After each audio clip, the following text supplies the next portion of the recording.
Okay, and here's where I make the worst mistake any racer can make. Okay, this is my first P12 race. I had all these strategies going in. I actually got to race this with Pete and John. Hi, Pete. Hey, how's it going? And John, he's not here right now, but we also have Amber from Team Cannondale, Yo. or Cannondale Racing, is that how you say it? Hey, guys. Yo, yo.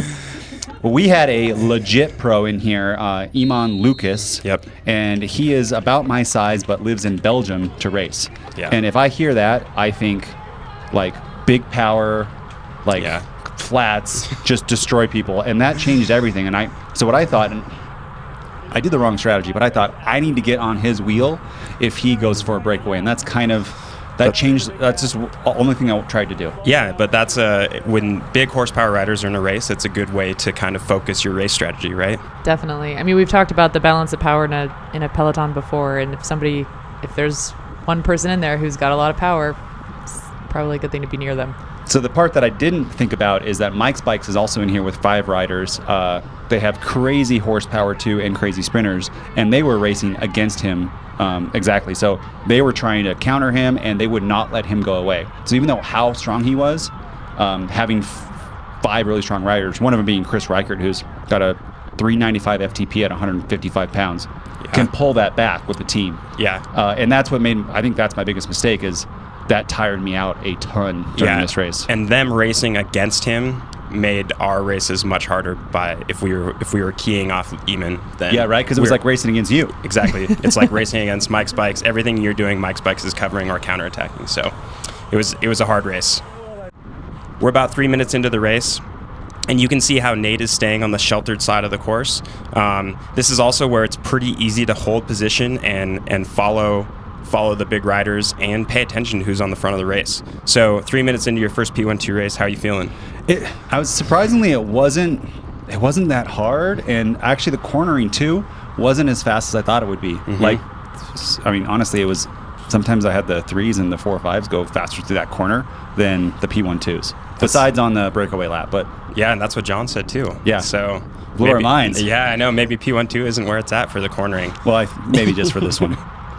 But I thought I was listening to you guys, and I was trying to be on the outside so I could respond. I'm a little far back right now, but not too far back, but not also too far forward. I kept thinking that the whole video, and then when I could, drift forward with just a little bit of watts to get to move up a few places. Exactly, and that's exactly what you're doing right now. You just had 30 seconds easy on the sheltered side of the course. You got to pass some people. You're going into the only kind of technical feature, this chicane. You're going to take the inside and hold your position and a little bit of hard acceleration, but no harder than everybody else around you. Yeah. And 5 seconds, 800 watts is worth it for me to do. Yeah, that's just how that corner goes, and especially because people in front of us slowed down a bunch, so you had to slow down, and that's what happened. And I also try to, on this turn, I do give up a few places because it makes the acceleration less. What do you guys think about that? Yeah, I think so. Almost always, especially at the beginning of the race. Positioning matters less for the first quarter. Is that what you think, Amber? Well, then this happens. See, this happens every time. Everyone gets tired, and then I just, 200 watts. So I didn't have to spike as hard, and now I get to kind of choose where my position is. Yeah, and look who's stuck on the front. Is that you? Yeah, that's me. I almost got taken out right there by that Mike's guy. He saw me coming up, and he was like, "No, thank you." Yeah, shut the door. Yeah, like right on me. Yeah. No, that's a great example of reading the course and seeing an opportunity to keep an even effort where those spikes are what really sap your legs after a while. So what we're going to take a look at is since there was 2 kind of bigger teams in this race and Iman, Tayroon had a few guys and Mike's had 5 guys. So this is where if you're keying off the big teams, you're going to have a much better time following the right moves. So Tayroon sends a guy up the road, and now we know that Mike's is going to cover, right? And so Nate does a great job of kind of watching what's happening, staying in the right position, but without being on the front of the race. So you're still racing heads up, and the acceleration is happening, but you're not keying off those guys, you're keying off a couple specific riders, right? Yeah, and I almost went with that, but I was like, no, it's too early, and Iman's not there. Exactly. So what's the point? He's going to like reach out and pull them back with his big, mighty arms. Like this. There he goes, right? And then now I'm going to go too, because Now I see the break has the two big teams and the big, huge pro rider. So I got to get up there. And it would have been a lot better if I would have been on his wheel right away. Yeah. But you make it, and one of the things you do a good job a lot in this race is hard accelerations to cover moves. So look at the separation behind you, and then you don't stop and wait for those guys to close the gap. You know that you have to make it up to those guys that are actually going fast, so you just make it happen yourself. Yeah, I didn't think they were gonna latch on, and I was hoping then that he was gonna keep the gas on, but it kind of slowed down. You saw right there. Yep. And one of the things that works really well here is Nate doesn't actually take a pull. You're paying attention to kind of what's going on behind you, and you go, I'm not gonna work. Yeah, I looked back and I saw that they were it was single file and kind of strung on. We just got John.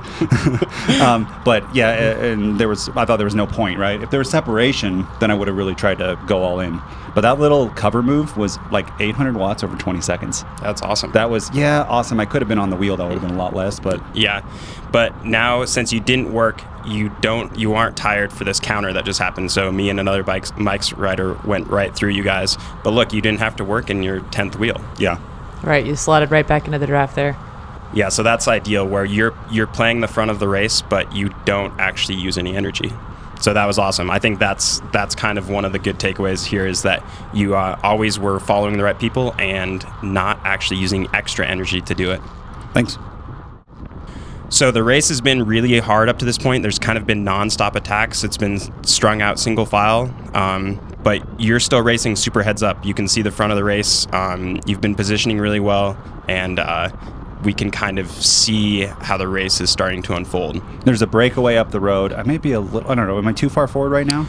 I don't think so. You've done a really good job at never pedaling on the front. So you see you pull over to the side and coast, and then the race fans out a little bit, but you're watching. You kind of closed off one side, and so you can pay attention over your shoulder. And you can see on Pete's camera, I'm actually looking over my shoulder to see if anyone's coming up on that side. And by me being over, not so much anymore, but when I was really far left, I could see that they weren't going to go. Yeah. So right now I see Eamon go and Chris Riker with the gold wheels.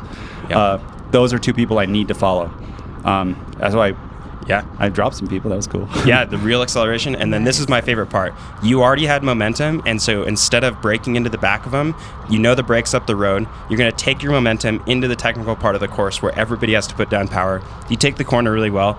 You pedal hard in this little stretch here, and then take the corner. And then instead of working once we're kind of into this headwind stretch, you just slot out. And you let everybody else go around you. Iman took that corner a lot better than I did, but still, it was okay. Yeah, but look, I mean, you didn't actually do any real work. You took your momentum. You didn't waste any watts by breaking into the back of them, and then you just slot back in. Yeah, I could have been a lot farther back, right? Mm-hmm. And so I want them to do the pulling right now rather than me. Yeah, no, I think this is a great example of you put the work in to create an advantage, and you don't want to waste it.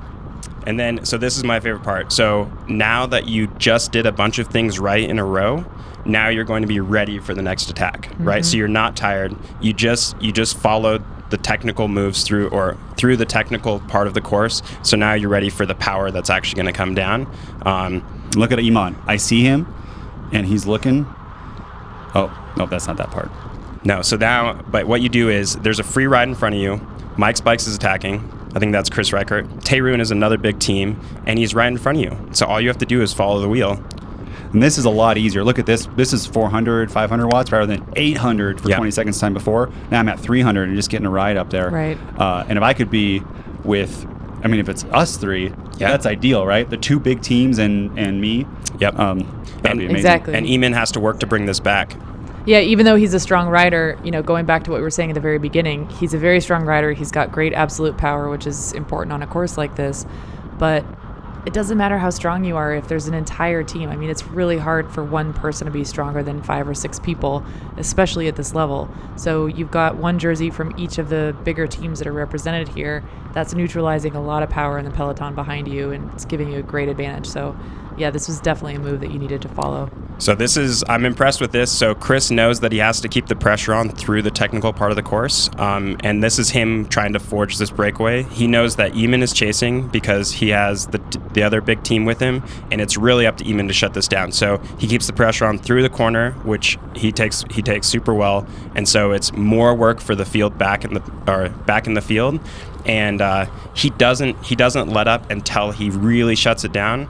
But then Nate's aware enough that he doesn't pull, and he sees the pack behind him and doesn't actually shut down this gap, which is awesome. Yeah, and Pete, you just said something really key there. You said it's on Eamon to bring this back, and you're totally right on that. When you talk about power in the peloton, if you have one particularly powerful rider, I mean, the three major sources of power here, we'll say Eamon and these two teams. Well, the two teams are represented in the break.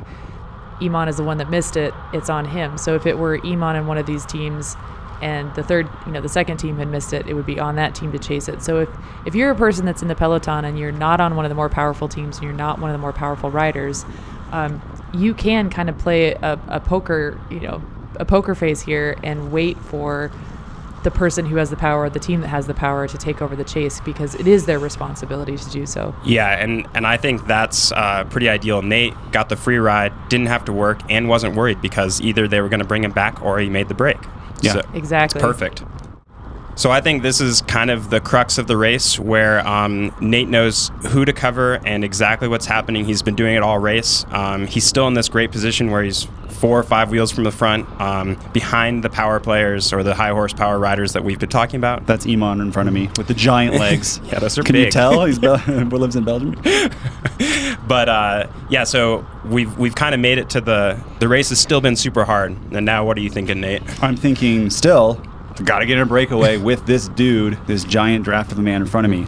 And when he comes through here and I see him look, I'm like, oh, this is it.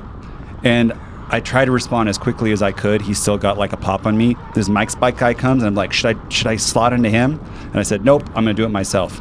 So we drop both of them. And then I'm like just kind of barely pulling into the gap. And I'm thinking, oh, everyone's tired. This could be it. This could be it. I need a Mike's Bikes guy with us, right? Yeah, and I think We go through this guy. Yeah, ride right through him, and then now it's up to Mike's to send a single rider up. One of the things that we didn't quite know is they really didn't want to be in a break with Eamon. They just wanted him to work, and so it's hard to know how they're going to actually respond to this. But Okay, so this is going to be. I'm going to pause it right here and go back. The first thing I want to show is when he was attacking, I literally thought, whoa, that guy looks just like the people on TV. Because he looked at it. Look over the shoulder, and then here we go. And then the other thing, I don't know, if you can hear it right here, let's just let it play for a second. That's me asking Eamon, hey, you want to go? My heart rate's at 190 BPM. That is like almost as high as it can get. For some reason, I was like, yeah, this time looks like a good time to keep going. And he goes, yeah. And here's where I make the worst mistake any racer can make. Eamon is on my team, yet a counter goes. You'll see it in a second on the left side. Here goes Chris Reichert, and Eamon says, go, go, go. That's the break. That's the great. I'm not going to chase. Go. And he just saw him shake his head. Yep, you can hear him say go. Yep, and then I see this other guy come up, and I'm like, well, if that guy's going to go, I might as well go again. Eamon obviously was too tired to go, yeah. But for some reason, I thought I wasn't so tired. I didn't get on his wheel as fast as I should have. But other than that, I'm thinking, again, this could be the breakaway. It's the breakaway again. This is it. You made it. It's going to happen. Yeah, and actually, you guys in the field, too, thought this might be it, huh? Yeah, I definitely did. This is the one where when we saw this go up the road, we knew that Eamon had to either start chasing or try and bridge, and he was kind of sitting tight. So with having Riker and Nate and a couple other strong riders making it up there, Tae-Roon was up there, I was like, man, I wonder if that was just it.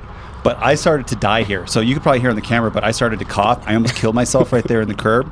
I stopped being able to breathe, and I just got dropped from the wheel right there. Yep. I get this, this is an excuse, everyone, okay? So take it what it is. But I get exercise-induced asthma. Haven't had it happen for like 10 years. I usually use an inhaler. I didn't here, and I just could not breathe or put any power down. I'm sure it had to do with going hard so many times.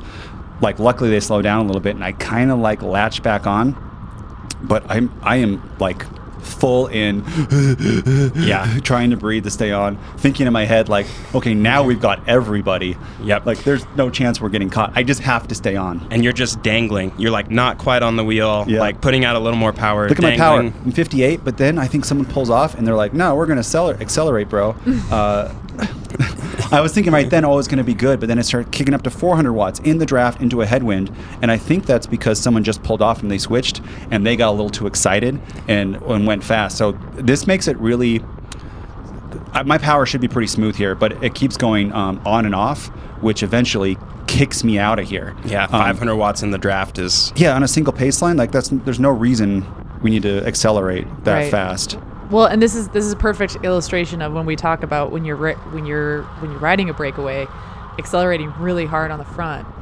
It's a great way to kill your brake mates, and that's exactly what's happening to you. Except you're on the receiving end of it right now. And part of it too is my fault. That last move is I was so deep and like head down and like didn't know what was going on that I didn't stay in the draft, or I put too much power off. Now we got another Mike Spikes Yeah. guy here, so I'm like, oh, this is it. But look at me, no, don't leave me. What are you doing? This is when I was like, Matt Chadalong is one of their sprinters, and he just made it across to the break without Iman, and I was like, oh no, that's the race. Like that's it, it's over. And Nate's up there, so he's gonna get. I was like, I bet Nate can get a top 3. Man, it's gonna be awesome. And then I had nothing, and so the difference, I probably, if I didn't do that extra, I know this is tough, right? It's motivation. If I didn't do those extra attacks, who knows what would happen? But if I didn't have the issue, I probably would have lasted like 30 more seconds, got kicked off. The difference is, and for those who have it, like this affected me to like the next day, where I think I would have been able to probably maybe jump back in the peloton. I couldn't even do that. Yeah. Pete comes by and goes, "It's not going to slow down, Nate." I just have nothing. I try one more. I'm like, "Ooh, I can get on these guys." I Well, think this is a NorCal Cycling, maybe. I don't know. I forget. Yeah, it is. That's Jeff Linder, and Yeah.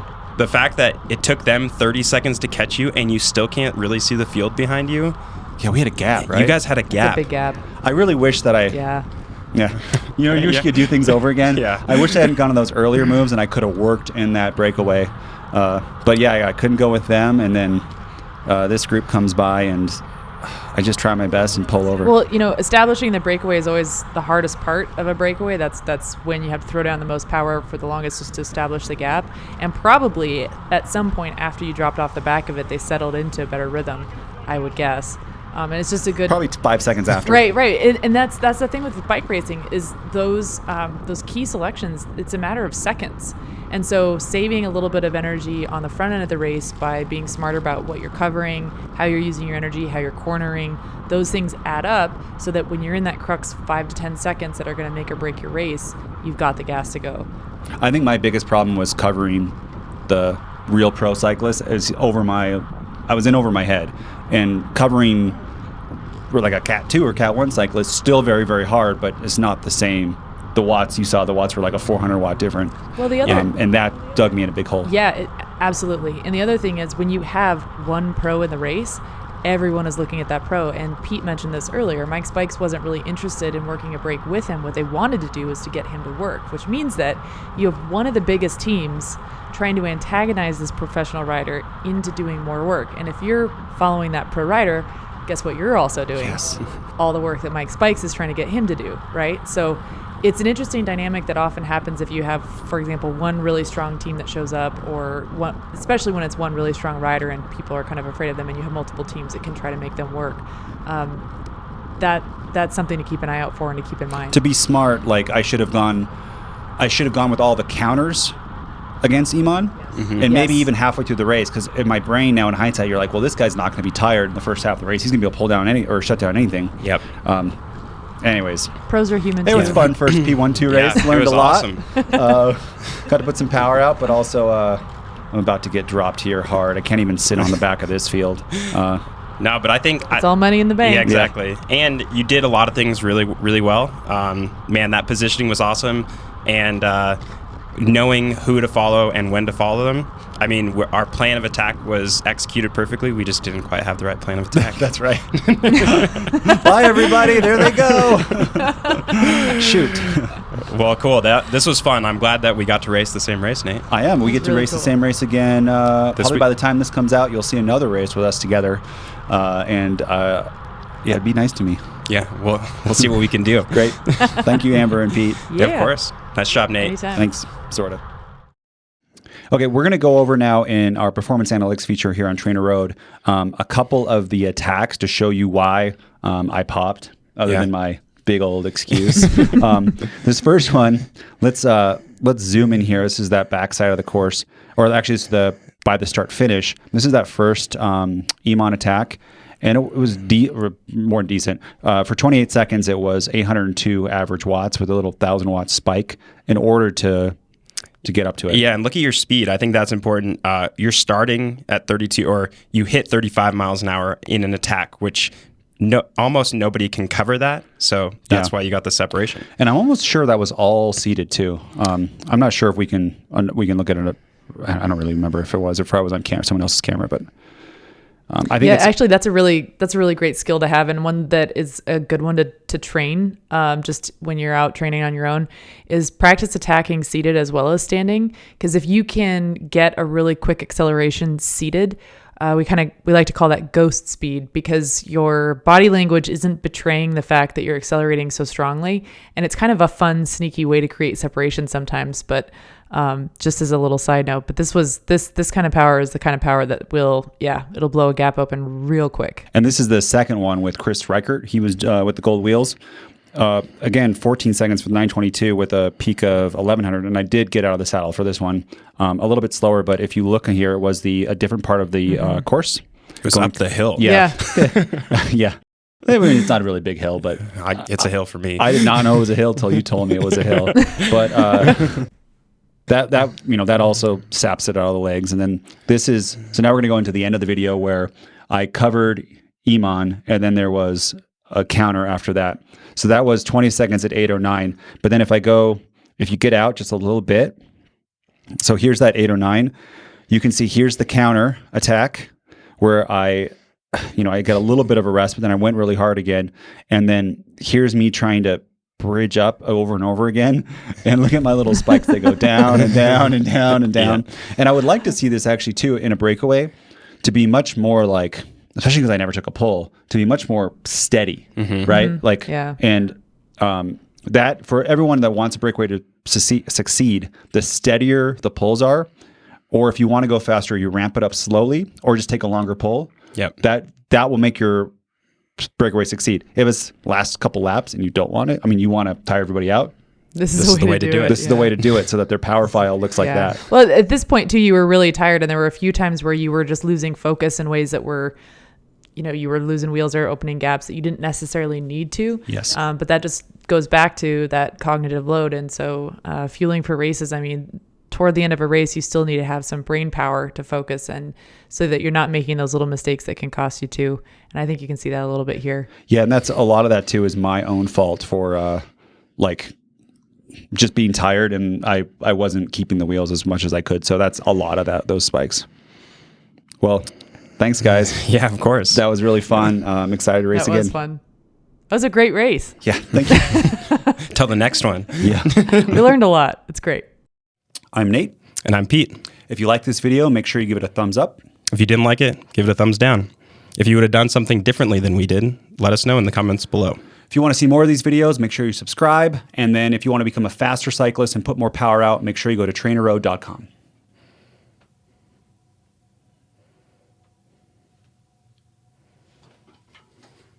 Nailed it. Finally.